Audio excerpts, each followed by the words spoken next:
Have you ever felt really overwhelmed by this pressure to try and find your life's one true purpose? And you look at everyone else around you and it feels like everyone's got it figured out. And sometimes it's almost like everyone's in on a secret that you don't know about. And if only you could get to know that secret, then maybe you could find your purpose and then maybe your life would get better.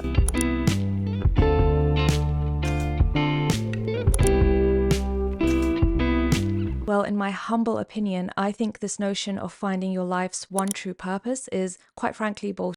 It took me many years to realize that I have to actively create my purpose instead of waiting around for it to find me. And it also took me many years to realize that being flexible on what my purpose was and changing it over time can help keep me motivated, fulfilled, and most importantly, free to live a full and meaningful life. And a lot of people struggle to find even just one purpose, but I do think that as a society, we are overcomplicating it and making it out to be way bigger than it is. When I was younger, I really bought into this societal narrative that we all have to find our life's one true purpose and then dedicate the rest of our lives to trying to achieve that purpose. But over the years, I've come to realize that that goal for me personally is completely unachievable, and it's not the way that I should be approaching purpose. Over the course of my life thus far, I've changed my purpose multiple times throughout the years. Some of my purposes last 2 years and some last 12 years. From the ages of 12 to 24, my main purpose was to become the best doctor I could be. Then I graduated medical school and I realized actually maybe I don't want to become a doctor.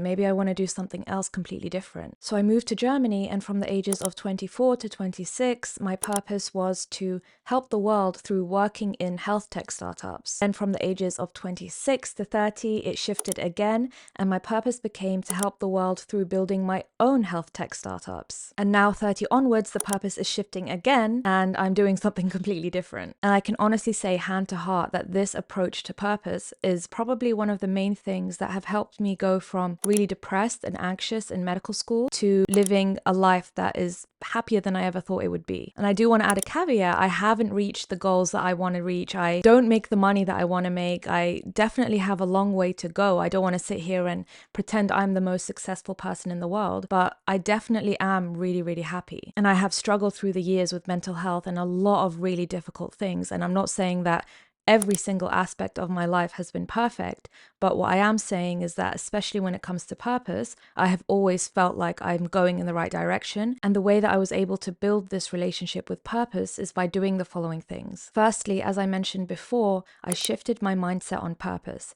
I realized that I had to create my purpose. I couldn't just passively wait for it to find me or for me to find it. And I've said this many times before, and I will continue to say this many times, but nothing in life worth having comes passively. Not money, not relationships, not your career, not your intelligence. So in my eyes, purpose is no different. If I really want a meaningful purpose, I need to be active about that. So once I knew that I had to create my purpose, this is what I did next. I learned that in order to create my purpose, I had to just follow my genuine interests, my curiosities, the things that I loved, and the things that brought me joy. I see purpose as being this thing that brings you fulfillment and joy and is what keeps you wanting to wake up the next day. And I think sometimes it feels like our purpose has to be something immense, like curing cancer or building a billion-dollar business. But I would argue that having a smaller day-to-day purpose can be just as meaningful. You can find just as much fulfillment in your purpose being to learn a new language or to build a deeper connection with your family. Because these things may not be all-encompassing, it sometimes doesn't feel like they're enough to be a purpose, but that's exactly what they are. And quite often what happens is even when you start with these small day-to-day purposes, they build over time. So for me, I started with just writing health information leaflets for patients. And then over time, that developed into wanting to work in health tech startups to help people. And then that developed into wanting to build my own health tech startups. So over time, that purpose compounded and it became something way bigger than that initial small day-to-day purpose I had. The next thing I did was realize that it was totally okay for my purpose to change over time, and there was actually value in that as well. I learned to develop this notion that each purpose had an expiry date, and that at one point or another it would meet its natural end. Even if I'd made a big palaver about it and told the whole world what my goal was and what my purpose was, it was totally okay for that to end at some point. I didn't need to keep pushing on something that no longer felt right for me to push. Because at the end of the day, Who I was at 18 is not the same person that I am now at 30. My interests and the things that bring me joy and happiness have changed dramatically, and they will continue to change. So just like everything else, with my personality and my interests changing over the years,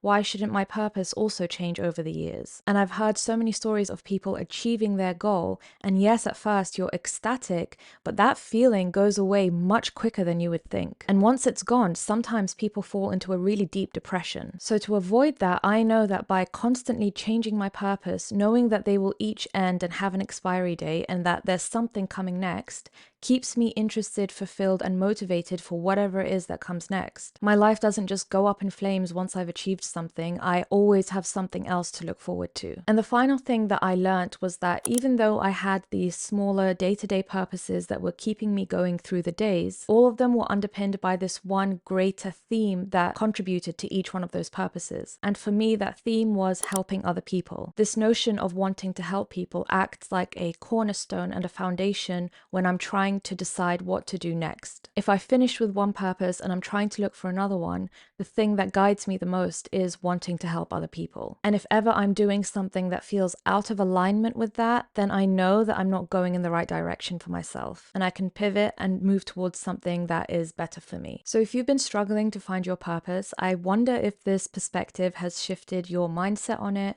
Let me know, do you agree? Do you disagree? Do you think we should all just have one purpose that we work towards? I don't know, but let me know what you think in the comments. In any case, I do hope this has made the feeling of trying to find your purpose a little bit less daunting to you and opening your eyes to different approaches that you could take. As always, I hope you guys enjoyed this video. I'll catch you in the next one. I think this one's a good one for you to watch, but I don't know, up to you. Bye!